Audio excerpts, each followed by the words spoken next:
The first time I heard that sound, I thought someone was trying to break down my door. Bang. Bang, bang.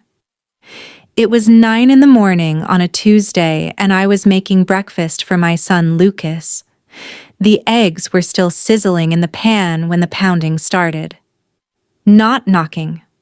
Pounding. The kind that makes your heart stop and your hands freeze mid-motion. "Police, open the door!" I stood there, spatula in hand, feeling my entire world tilt sideways. Police? At my house? My mind raced through every possibility. An accident? A mistake? But then I heard the second voice, and my blood turned to ice. "She's in there. She stole my house. My own daughter is a thief." My father. I walked to the door like I was moving through water. Every step felt impossible. I looked through the peephole, and there he was, red-faced and screaming, with 2 police officers standing behind him, looking somewhere between annoyed and concerned. He was jabbing his finger at my door, at my house, shouting about theft and betrayal, and how I had stolen everything from him. This is what betrayal looks like, I remember thinking. This is what it looks like when your own blood tries to destroy you. So there it is, my own father, on my doorstep, calling me a thief. Before I even tell you how we got here, I have to ask, who do you believe right now? If you think there's 2 sides to every story, hit that subscribe button, because you have no idea how deep this goes. But here's the thing, that wasn't even the worst part of my week. 3 days before the police showed up at my door, I got a text message from my mother. "No, hello. No, how are you? Just this. Tyler needs $5,000 for a business opportunity. Family helps family. Send it by Friday. $5,000 for my brother. The same brother who hadn't spoken to me in 6 months. The same family who had shattered my son's heart just 10 days earlier. 10 days. That's all it took for everything to fall apart. 10 days after they broke Lucas's heart. 10 days after I finally saw them for exactly who they were. 10 days after I made the decision that would change everything. And it all started with a 5-year-old boy sitting by a window, waiting for people who were never going to come. Lucas turned 5 on a Saturday in April. He'd been talking about his birthday party for weeks. Not just talking, obsessing. He wanted a superhero party, and I went all out. I'm talking Spider-Man plates, Captain America napkins, a cake decorated like Thor's hammer. I hung streamers in red and blue across the living room, and I bought him a cape that was probably too big, but he insisted on wearing it everywhere. He was so excited he could barely sleep the night before. He kept sneaking out of bed to check if the decorations were still there, like they might disappear if he didn't keep watch.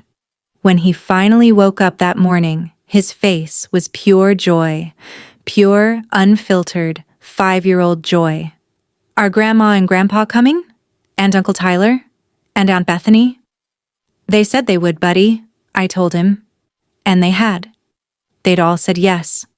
3 weeks of planning, 3 weeks of confirmations, 3 weeks of my son drawing pictures to give to each of them. The party was supposed to start at 2. At 1:45, the first text came in. "Mom, running a bit late. Traffic is terrible. Start without us." Okay, traffic happens. I helped Lucas greet his friends from preschool as they arrived. He kept glancing at the door, but he was distracted enough by the games and the other kids. At 2:30, my phone buzzed again. "Dad, your mother isn't feeling well. We might need to skip this one." "Sorry, kiddo." Might need to skip. Not, we can't make it. Not even a definitive answer. Just, might. I felt the first twist of anger in my gut, but I pushed it down. I texted back asking if Mom was okay, if they needed anything. No response. 2:45. Another text. Tyler. Emergency at work. Can't get away. Tell Lucas happy birthday from me. An emergency. On a Saturday. My brother worked retail. And then, at 3:15, as Lucas was opening presents with his little friends, as he kept turning to show me things and ask, "Is Grandma here yet?" My phone lit up one more time. Bethany. So sorry. Completely forgot I had plans today. Give Lucas a big hug for me. Forgot. She forgot. I stood there in my living room, surrounded by 5-year-olds eating cake, listening to my son ask me every 10 minutes when his grandparents were coming, when his uncle was coming, when his aunt was coming. And I lied. I smiled and told him they'd visit soon, that they were so sorry they missed it, that they loved him so much. The party ended at 4:30. Lucas's friends left with their parents, waving goodbye, thanking me for a great time. And then it was just us. Just me and Lucas in a living room full of deflated balloons and half-eaten cake. He went to the window. The big bay window in our living room that looks out onto the street. He climbed up onto the cushioned seat and pressed his little hands against the glass. They might still come, right, Mommy? Maybe they're just really, really late? I didn't know what to say. I sat down next to him and put my arm around his small shoulders, and we sat there together as the sunlight started to fade. He didn't cry. That was somehow worse. He just sat there, watching, waiting, his cape draped over the back of the seat, his hope slowly dimming with the daylight. We sat there for an hour of watching my son's face go from hopeful to confused, to quietly, devastatingly resigned. At 6 o'clock, I finally convinced him to come have some dinner. He didn't want cake anymore. He barely touched his chicken nuggets. He just kept asking why they didn't come, what he did wrong, if they didn't love him anymore. And that's when I made the mistake of opening Instagram. I don't know why I did it. Maybe I was torturing myself. Maybe some part of me needed proof that this was really happening. But there it was. Posted 2 hours earlier, time-stamped at 2:37 in the afternoon, right in the middle of Lucas's party. A photo of my entire family. Mom, Dad, Tyler, Bethany. All of them dressed up, sitting at some upscale brunch place, mimosas and Bloody Marys on the table, big smiles on their faces. The caption from my mother's account read, "Family time is the best time, celebrating Tyler's new venture." They weren't late. They weren't sick. They didn't have emergencies or forgotten plans. They chose brunch over my son's birthday. They chose Tyler, again, over everything else. And they didn't even have the decency to hide it.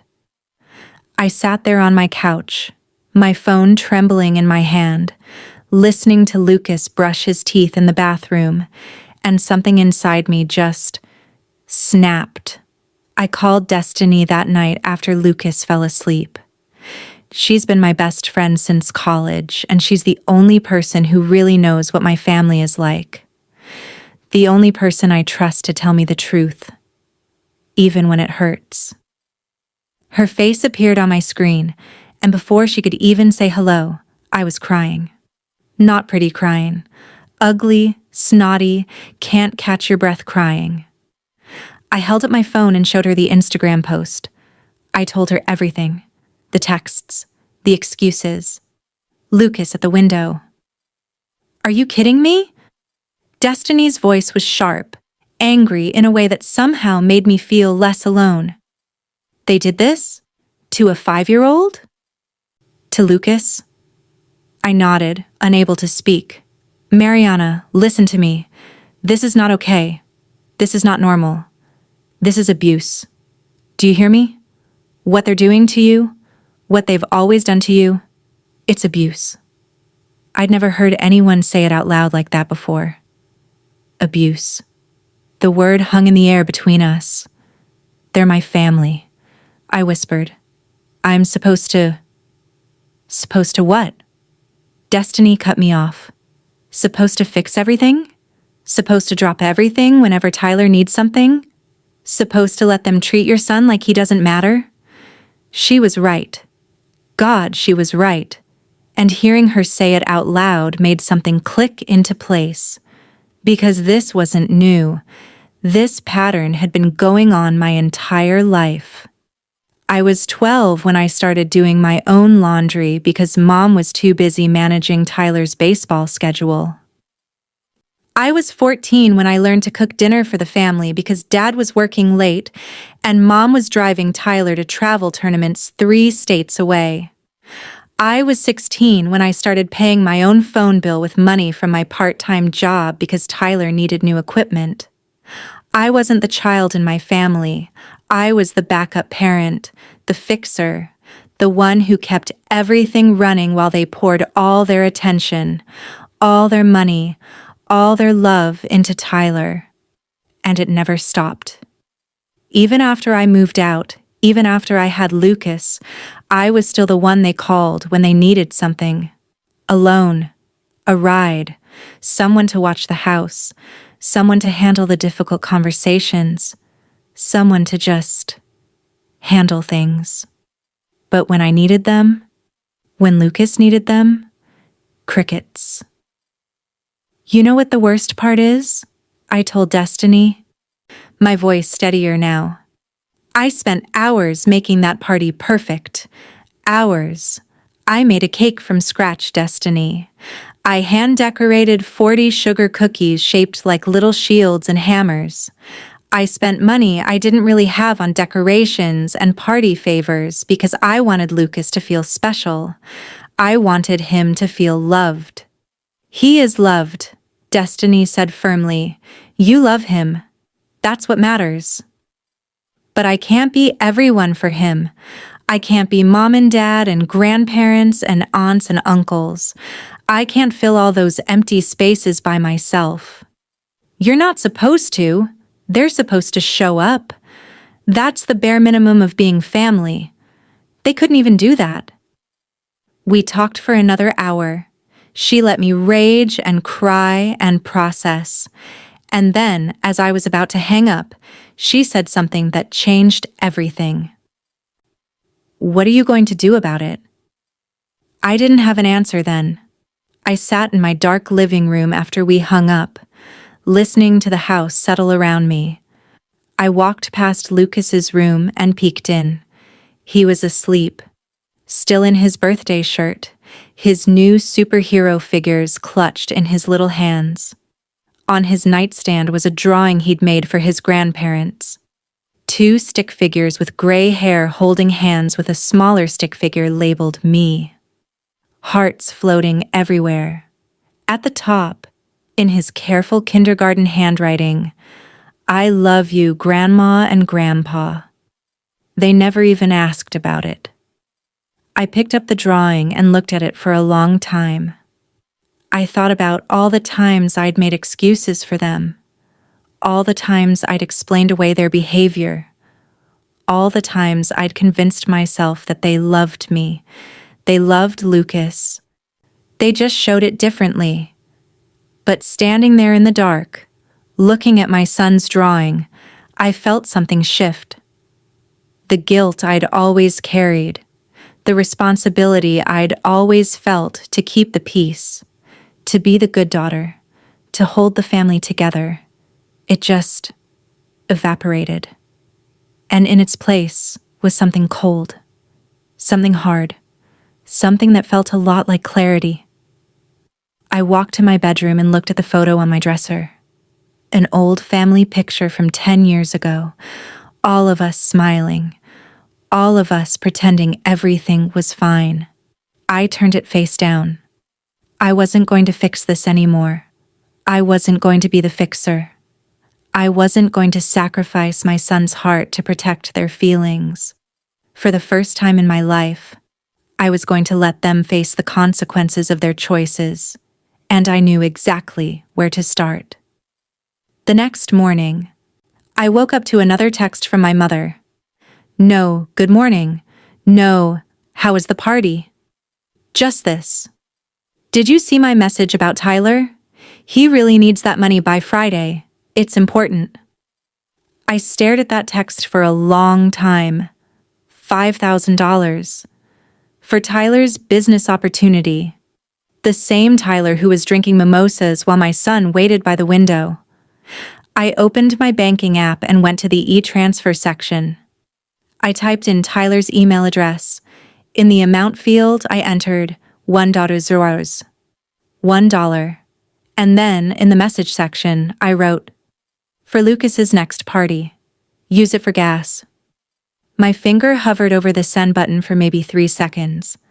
3 seconds of wondering if I was really going to do this. 3 seconds of knowing there was no going back. I hit send. It felt like lighting a match and dropping it into a pool of gasoline. The response was immediate, and I mean immediate. Within 2 minutes, my phone started exploding. Tyler, are you serious right now? $1? What is wrong with you? Mom, Mariana, this is incredibly immature. Tyler needs real help and you send him this insulting gesture? Call me right now. I didn't call. I turned my phone face down and made Lucas breakfast. Pancakes shaped like Spider-Man's mask. He loved them. By lunchtime, I had 17 missed calls. 17. My voicemail was full. I sat down during Lucas's nap time and listened to them, one by one. Mom's first message was disappointment. Honey, I don't know what's gotten into you, but this isn't like you. Tyler is family. We help family.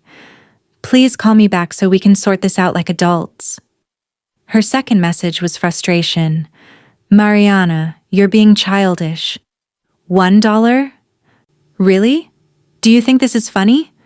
Tyler is trying to build something here, and he needs our support. Her third message was anger.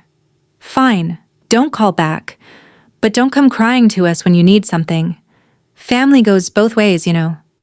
The irony of that last sentence almost made me laugh. Family goes both ways. Right. Dad's messages were shorter, but meaner. Your mother is very upset. You need to apologize to your brother. This behavior is unacceptable. And then, I raised you better than this. Whatever point you think you're making, you're wrong. Send Tyler the money or don't bother coming to any more family events. Don't bother coming to any more family events. As if I'd been the one skipping things. As if I'd been the one who couldn't be bothered to show up. But Tyler's messages were the worst. Or maybe the best, depending on how you look at it. Because Tyler didn't pretend. Tyler didn't hide behind disappointment or concern. Tyler showed me exactly who he was. You petty bitch. After everything Mom and Dad have done for you, after they helped you when Lucas was born, and this is how you repay them? By humiliating me? I always knew you were jealous. There it was. The truth beneath all the family loyalty speeches. I was supposed to be grateful. Grateful that they'd acknowledged my son's existence when he was born. Grateful that they had shown up at the hospital for an hour. Grateful that they occasionally remembered I existed. And jealous. He thought I was jealous of him, the golden child who'd had everything handed to him his entire life, and still couldn't manage to function without constant bailouts. I saved every message, every single one. I took screenshots of everything, the texts, the voicemails, the social media posts. I didn't know why yet, but some instinct told me I was going to need them. That evening, my phone rang again. This time it was Bethany, my younger sister, the peacekeeper. I almost didn't answer, but curiosity got the better of me. Mariana, what is happening? Mom is freaking out. Tyler is furious. Dad says you're being disrespectful. Can you please just apologize and send the money so everyone can calm down? Did any of you apologize to Lucas? I asked. Silence. Did anyone even ask how his party was? Did anyone acknowledge that you all bailed on a 5-year-old? That's different, Bethany said quietly. I saw the Instagram post, Beth. You were all at brunch. Together. You chose mimosas over my son. More silence. Look, I know that wasn't great timing, but Tyler really does need this money. It's for something important. Can't you just help him this one time? This one time. As if it was ever just one time with Tyler. No, I said. And then I hung up. I blocked all their numbers. Every single one. Mom, Dad, Tyler, even Bethany, because I knew she'd keep trying to negotiate peace, keep trying to convince me to be the bigger person, to let it go, to forgive and forget. I was done being the bigger person.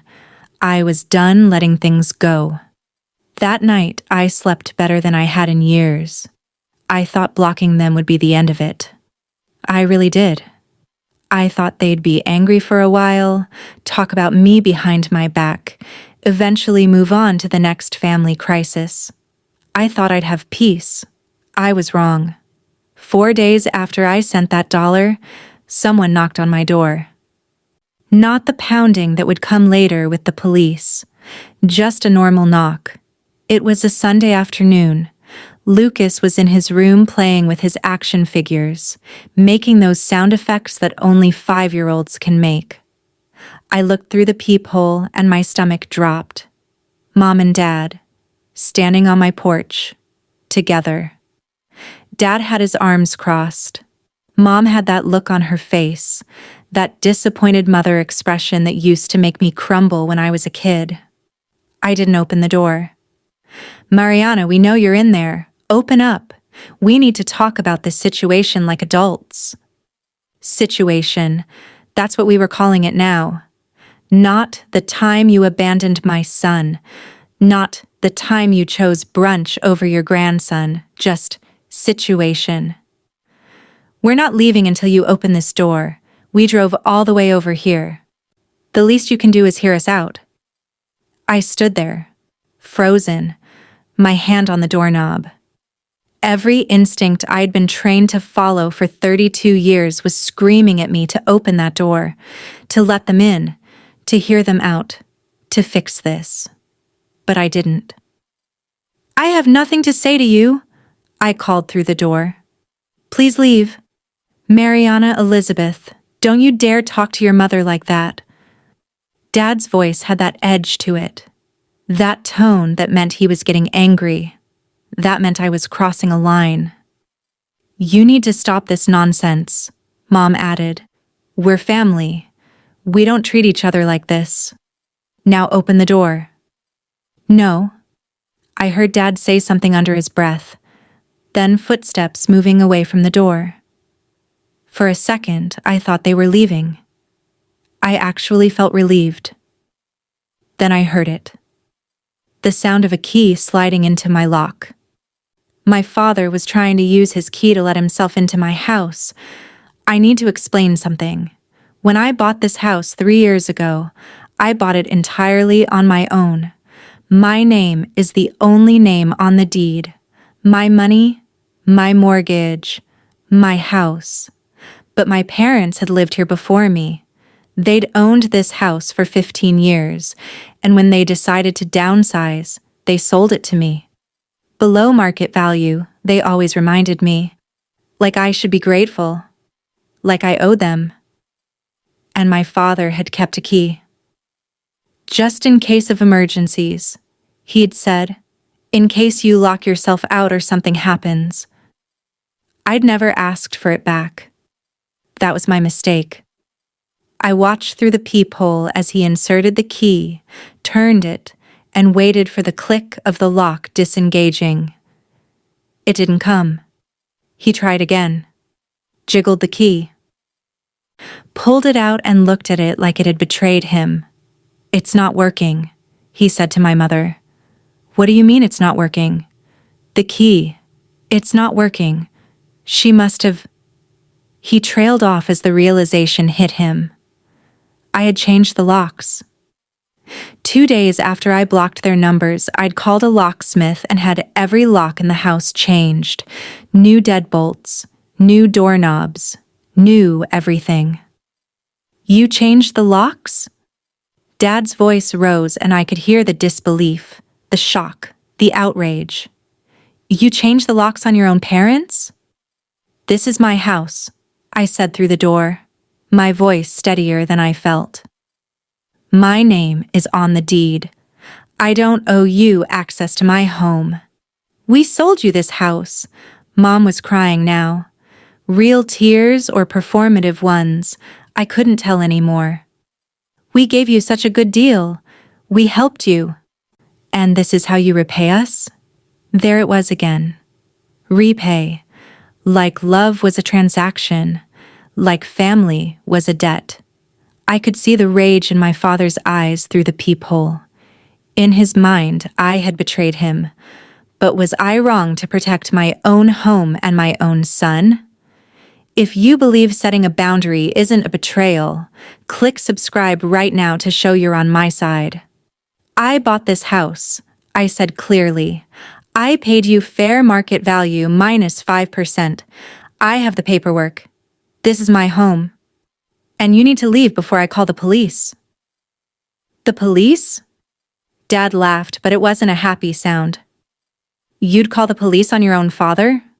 What has gotten into you? Leave, now. I heard them muttering to each other. Heard Dad say something about ungrateful and out of control. Heard Mom sob something about losing her daughter. And then I heard Dad say, loud enough for me to hear through the door, "You're going to regret this. You think you can just cut us out? Just throw away your family? We'll see about that." It sounded like a threat. Because it was a threat. They left. I watched through the window as they got in their car and drove away. Dad peeled out of my driveway fast enough to leave tire marks. I stood there shaking. Not from fear. From adrenaline. From the absolute shock of what I'd just done. I'd said no to my parents. I'd kept them out of my house. I'd held my boundary. And it felt incredible. Terrifying, but incredible. Lucas came out of his room, drawn by the raised voices. Who was at the door, Mommy? Nobody important, baby, I said, pulling him into a hug. Nobody important at all. I wish I'd known then what my father's threat really meant. I wish I'd known what was coming. Because 3 days later, the police showed up. So now you understand. Now you know how I ended up here. With my father screaming on my front porch that I'm a thief. With 2 police officers standing at my door. With eggs burning in a pan and my heart hammering in my chest. I opened the door slowly. The 2 officers looked tired.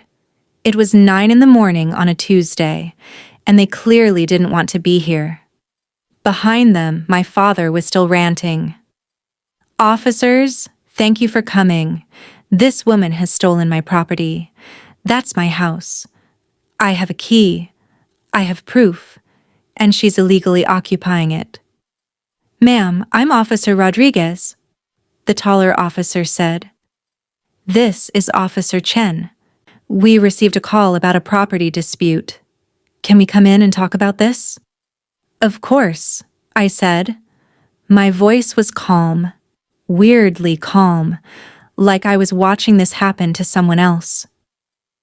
Would you like some coffee? Dad was still yelling from the porch. Don't offer them coffee in my house. Officers, I'm telling you, she forged documents, Sir. Officer Chen turned to him. I need you to step back and let us handle this. Can you do that?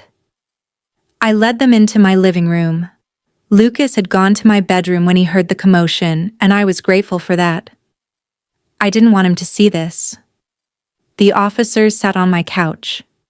Dad stood in the doorway, his face red, his hands clenched into fists. "Ma'am, can you explain your relationship to this property?" Officer Rodriguez pulled out a notepad. "This is my house. I bought it 3 years ago. My name is on the deed. I can show you the paperwork if you'd like." "That's a lie," Dad interrupted. "I owned this house for 15 years.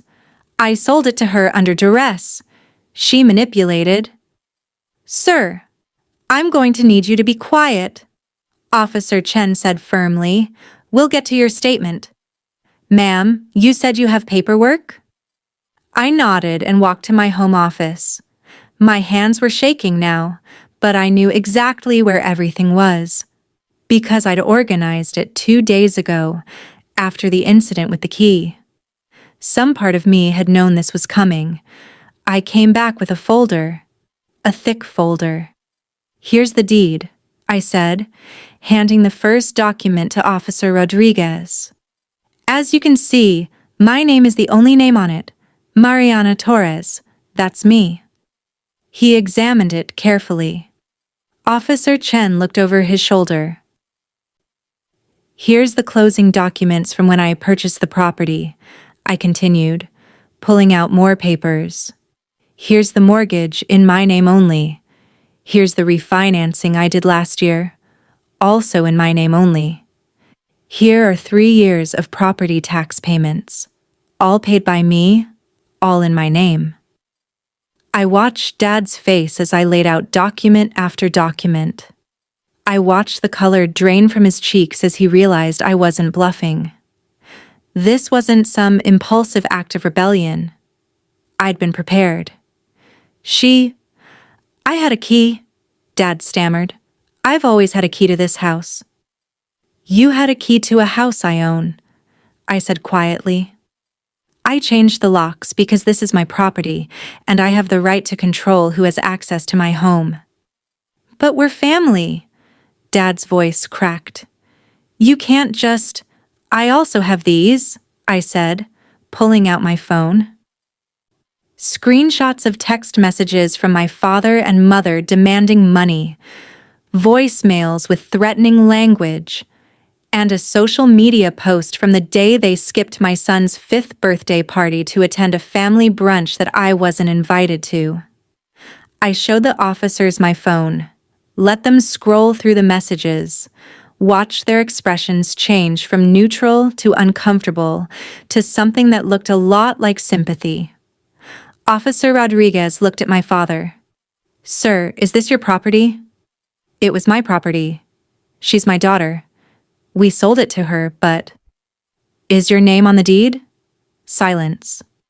"Sir, is your name on the current deed to this property?" "No, but—" "Then this is not your property." Officer Rodriguez stood up. "Ma'am, do you want to press charges for harassment?" The question hung in the air. Did I want to press charges against my own father? "Not at this time," I said. "I just want him to leave and not come back."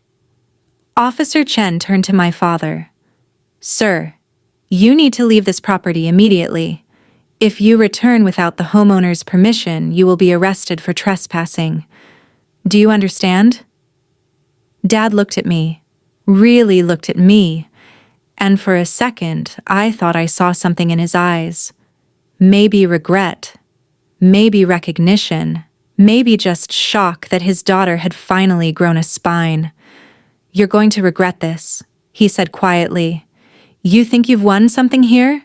You have no idea what you've done. Sir, leave now." Officer Rodriguez's voice had an edge to it. "I won't ask again."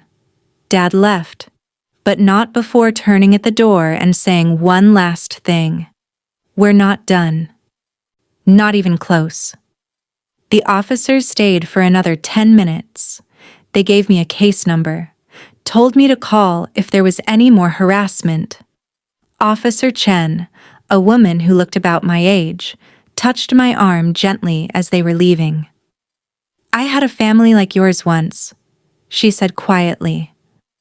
Setting boundaries is hard, but you did the right thing. Document everything. Keep those texts. You're probably going to need them. She was right. I just didn't know how much I was going to need them, because my father's threat wasn't empty, and what he did next was worse than anything I could have imagined. 2 days after the police came, there was another knock on my door. I'd just picked Lucas up from kindergarten. He was showing me a painting he'd made, something abstract with lots of blue and green that he insisted was a dinosaur fighting a robot. I was praising his artistic vision when I heard it. Knock, knock, knock. Polite, professional, not threatening at all. I looked through the peephole and saw a woman I didn't recognize. Mid-40s, tired eyes, carrying a briefcase and a clipboard. She was wearing business casual and had an ID badge clipped to her belt. I opened the door. "Mariana Torres?" she asked. "Yes?" "I'm Jennifer Walsh from Child Protective Services. I'm here to follow up on a report we received regarding your son. May I come in?" The world stopped. Child Protective Services. Someone had called CPS on me. I knew immediately who it was. I knew with absolute certainty. But knowing didn't make it any less terrifying. Didn't make my hands any less shaky as I stepped aside to let her in. Didn't make my voice any steadier when I said, "Of course, come in." This was it. This was my father's real retaliation. He couldn't take my house, so he was trying to take my son. Lucas looked up from his painting. "Mommy, who's that?" "This is Ms. Walsh, honey. She's here to talk to Mommy for a little bit. Can you go play in your room? I'll come get you in a few minutes." He nodded and ran off, dinosaur painting clutched in his hand, completely unaware that this woman had the power to destroy our entire world. Ms. Walsh sat on my couch, the same couch where the police officers had sat 2 days ago. She opened her briefcase and pulled out a file. "Ms. Torres, we received a report alleging child neglect and emotional abuse. The caller stated that you're denying your son access to his grandparents and extended family, that you're isolating him, and that you're creating an unstable home environment. They also mentioned concerns about your mental state. I felt like I'd been punched in the stomach. Mental state. He'd told them I was crazy, unstable, unfit. "That's not true," I said. My voice sounded far away. "None of that is true." "I understand this is difficult," Ms. Walsh said. Her tone was neutral, but not unkind. "I need to ask you some questions and do a brief assessment of your home and your son. This is standard procedure. I'm not here to take your child away. I'm here to ensure he's safe and being properly cared for." But she could take him away. That was the reality underneath her calm words. If she decided I was unfit, if she believed whatever lies my father had told her, she could take Lucas away from me. "Ask me anything," I said. "I have nothing to hide." She asked about Lucas's routine, his school, his doctor visits, his diet, his sleep schedule. I answered every question, and with each answer, I reached for my phone, pulling up proof. His kindergarten enrollment forms, his last well-child checkup from 2 months ago, photos of meals I'd cooked, his bedtime routine chart on the fridge. "You seem very organized," Ms. Walsh observed. "I'm a single mom," I said. "I have to be." "Can you tell me about your relationship with your parents? The caller was your father, and he seemed very concerned." There it was, the trap he'd laid. "My parents missed my son's 5th birthday party 2 weeks ago," I began. I told her everything. About the excuses, about the Instagram post, about Lucas sitting by the window. I showed her the screenshots I'd saved. Every text message, every voicemail, the social media posts. After that party, they demanded I send my brother $5,000. When I refused, they showed up at my house unannounced and tried to use an old key to let themselves in without permission. I called the police. I have a case number. I watched her face carefully, watched her read through the messages, watched her expression shift. And my father is calling this neglect because I've set boundaries, I continued. Because I've stopped letting them use me as a bank account and a verbal punching bag. Because I'm protecting my son from people who have repeatedly shown they don't prioritize him. Ms. Walsh was quiet for a long moment.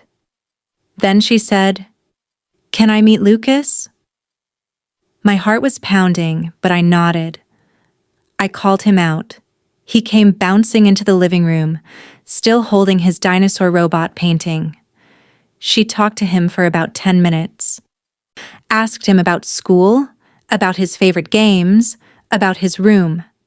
Asked him if he felt safe at home, if Mommy took good care of him, if anyone ever hurt him.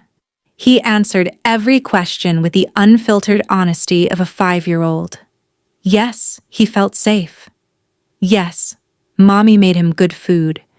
Yes, they read stories every night. No, nobody hurt him. The only thing that made him sad was that his grandparents didn't come to his birthday party. "Why didn't they come?" Ms. Walsh asked gently. Lucas shrugged. "I don't know. Mommy said they were busy, but I made them a picture and they never came to get it." He went back to his room and Ms. Walsh turned to me. "Ms. Torres, I'm going to be honest with you. This report appears to be retaliatory. Everything I've seen today indicates that your son is well cared for, happy, and thriving. Your home is clean and safe.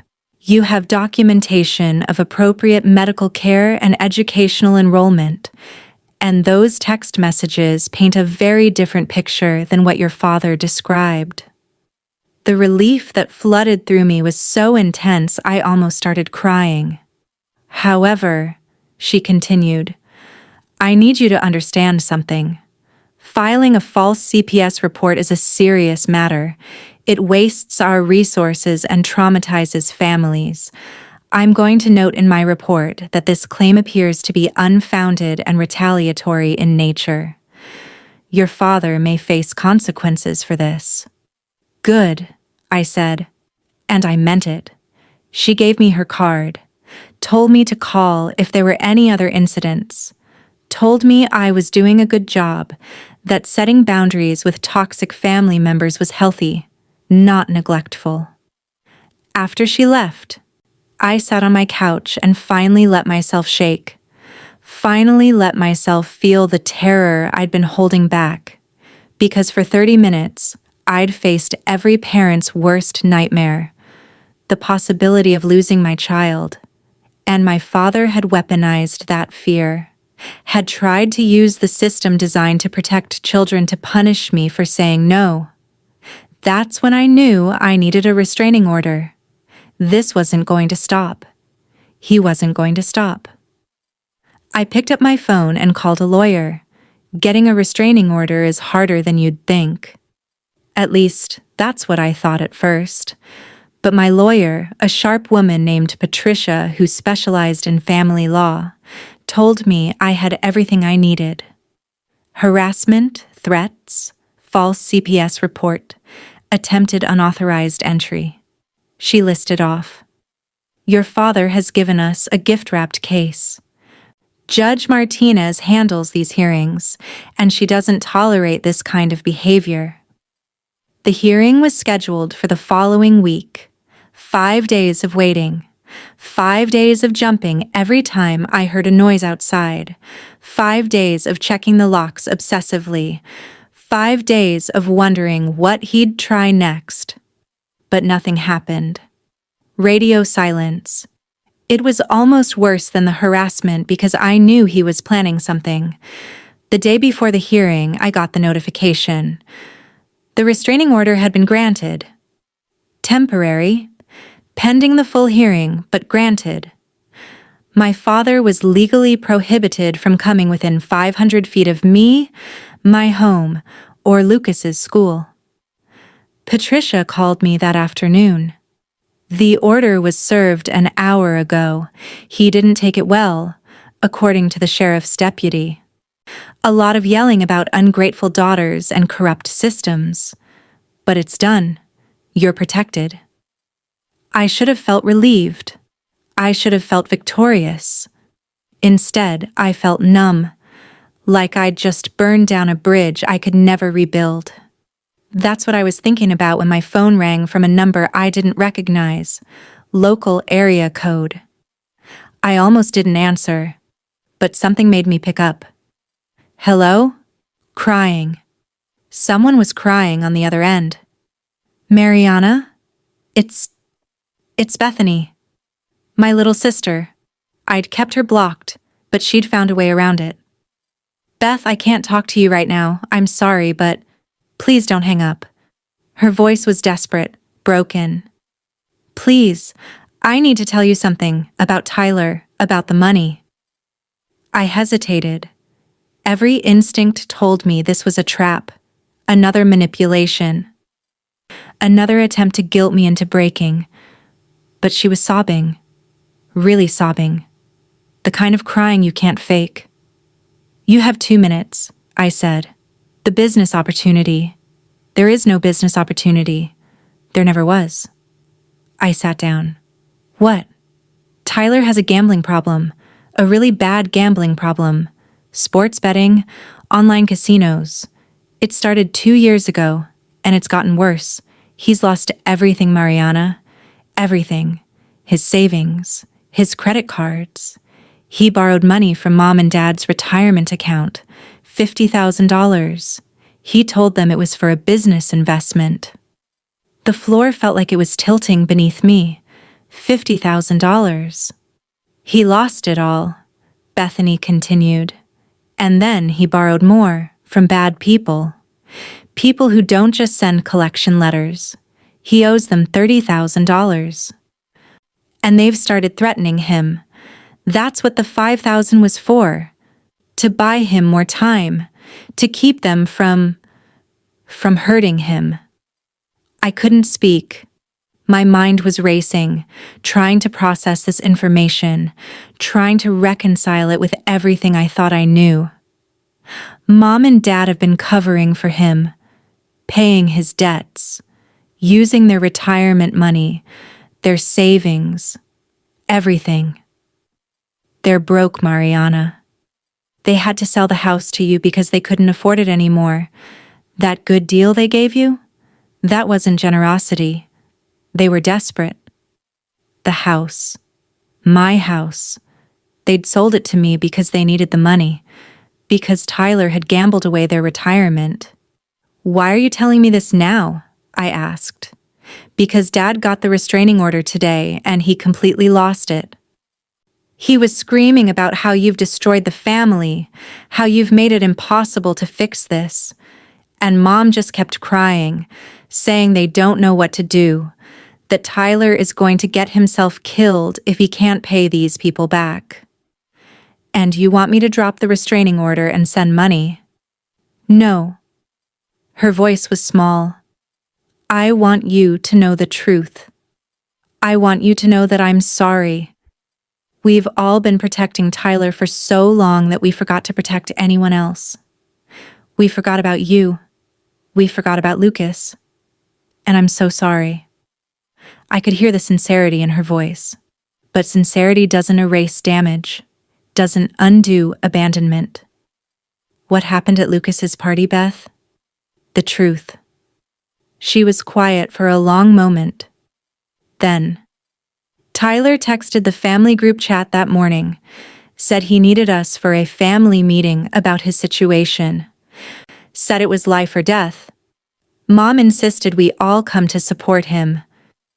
When you texted asking if we were still coming to the party, Mom told us not to respond, said we'd deal with you later. I'm sorry. I knew it was wrong, but I didn't speak up. I just went along with it. Life or death. Tyler's crisis, real or imagined, had been more important than a 5-year-old's birthday. The restraining order stays, I said. I'm sorry Tyler has a problem. I'm sorry Mom and Dad enable him into bankruptcy. But that is not my responsibility to fix. And it never was. I know, Bethany said softly. I know. I don't blame you. I just thought you should know the truth. That it wasn't really about you. It was never about you. It's always been about Tyler. After we hung up, I sat in my living room for a long time, just thinking. Part of me felt vindicated. Everything I'd suspected, all the patterns I'd seen, they were real. I wasn't crazy. I wasn't overreacting. My family had been sacrificing everyone and everything for Tyler's problems. But another part of me just felt sad. Sad for the family we could have been. Sad for the grandparents Lucas could have had.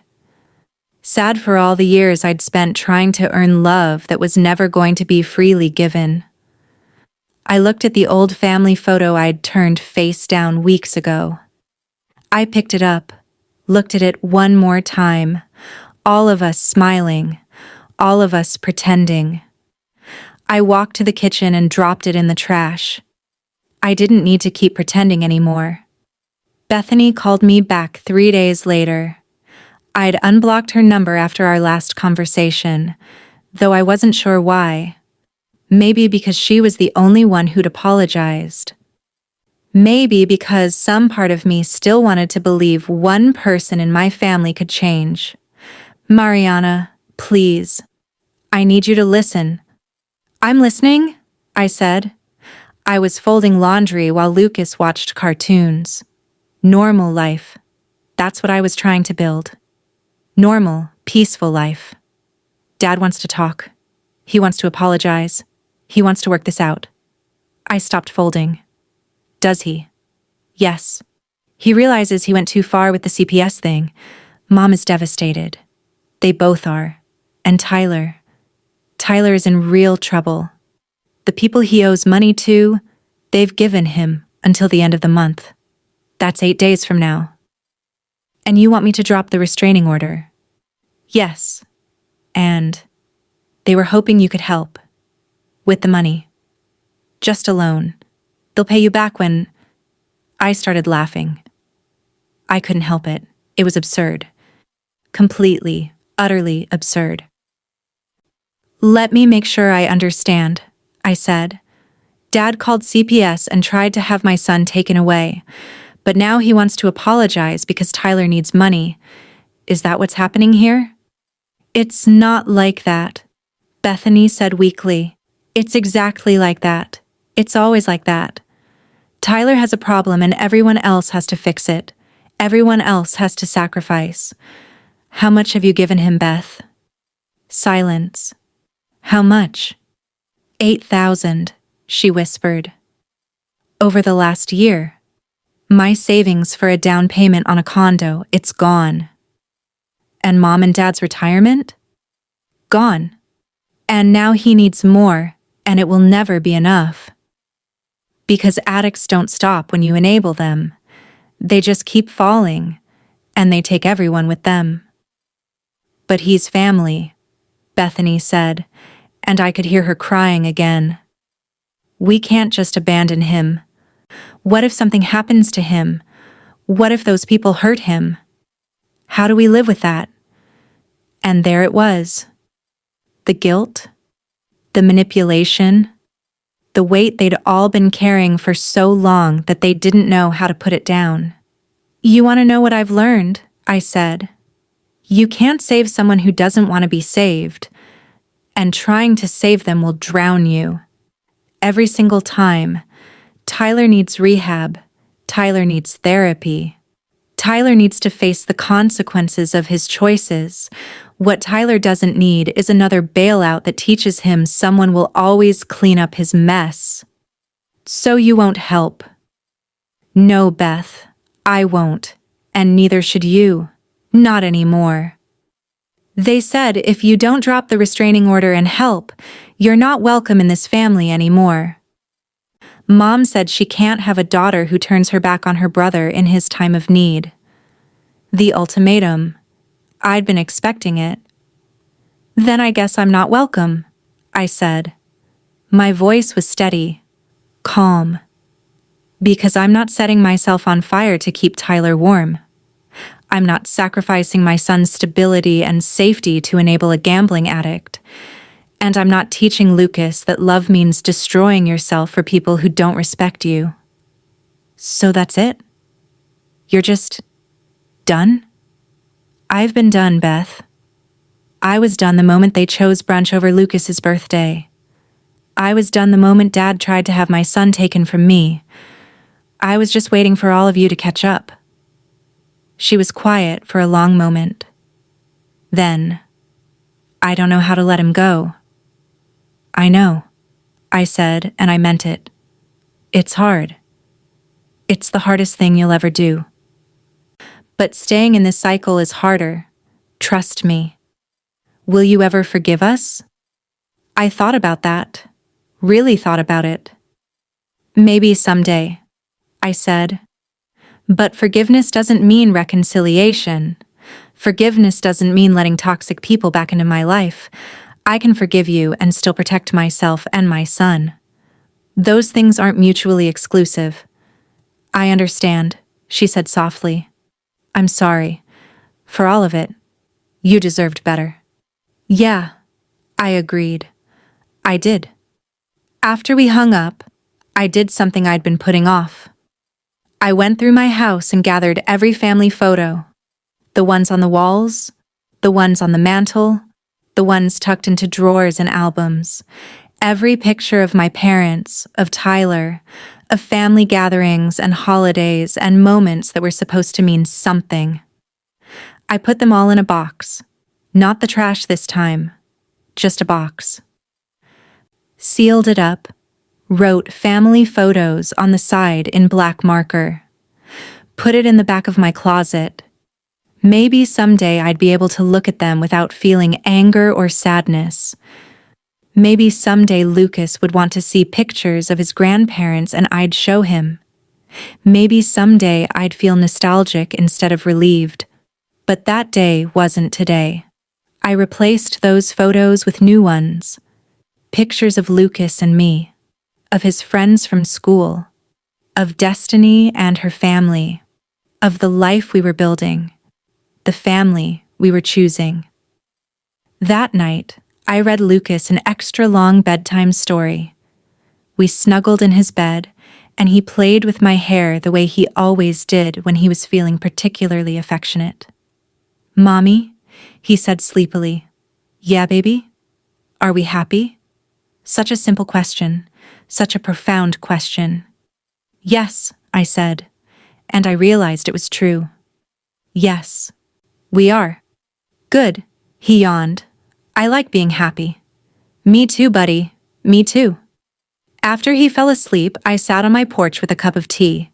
It was a cool evening, quiet and peaceful.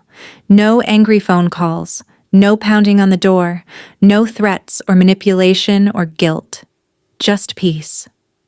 I'd spent 32 years trying to earn my family's love, trying to be good enough, helpful enough, selfless enough.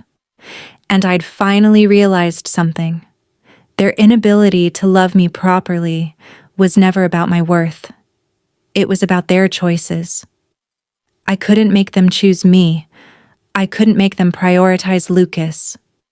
I couldn't make them see that their enabling was killing Tyler, not saving him. All I could do was choose myself, choose my son, choose peace over chaos, boundaries over obligation, authenticity over performance. And that's exactly what I did. I finished my tea, locked up the house, and went to bed.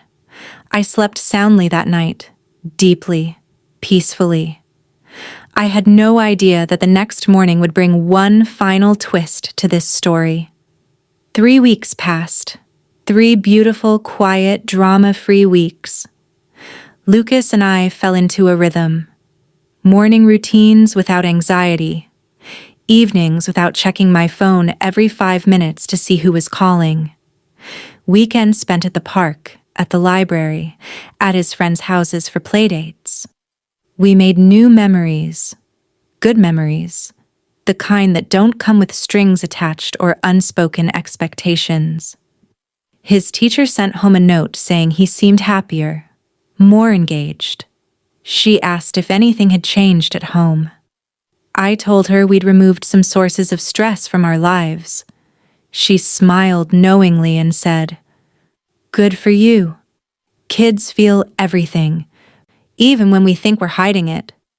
She was right. Lucas was lighter somehow. He laughed more. He didn't ask about his grandparents anymore. He'd stopped waiting by the window. Destiny came over for dinner one Friday night. She brought wine and insisted on cooking while I relaxed.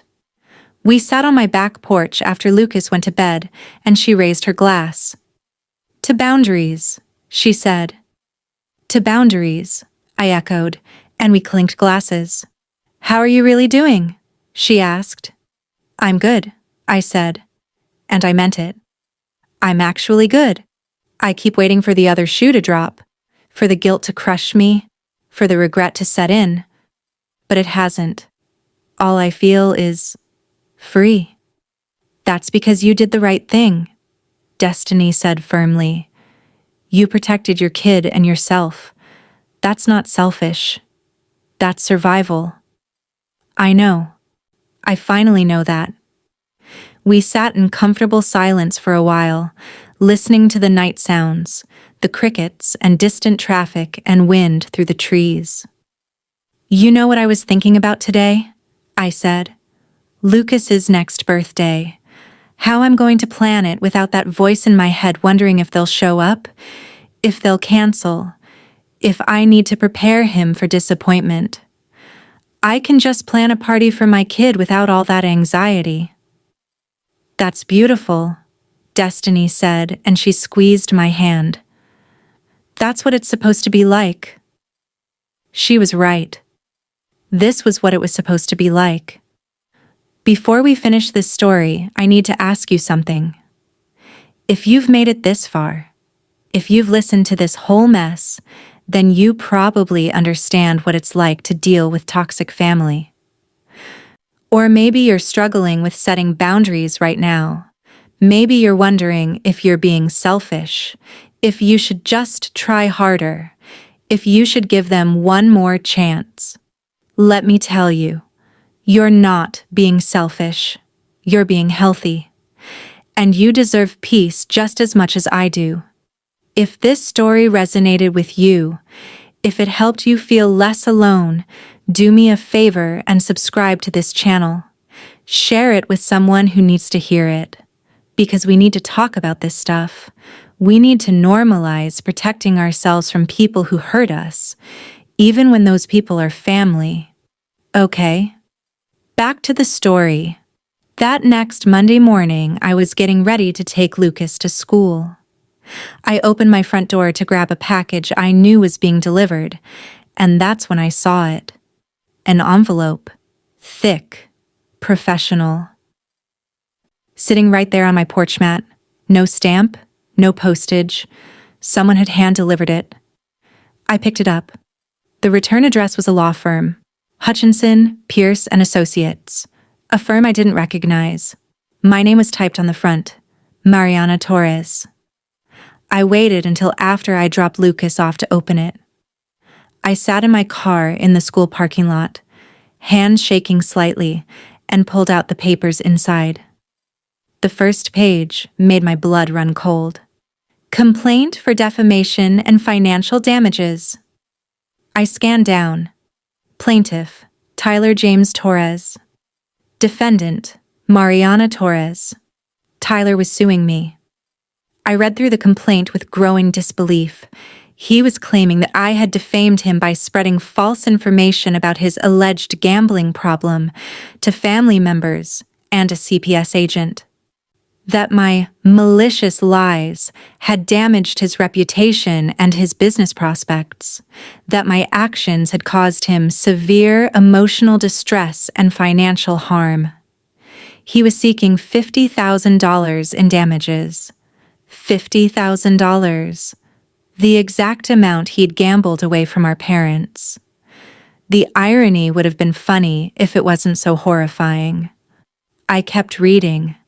The complaint stated that my false allegations had caused family members to refuse to provide him with necessary financial support for his legitimate business venture. That I had intentionally interfered with his family relationships, that I had engaged in a campaign of harassment and defamation.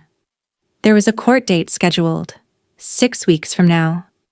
I was being summoned to appear. I sat there in my car, staring at the papers, feeling a familiar sensation rising in my chest.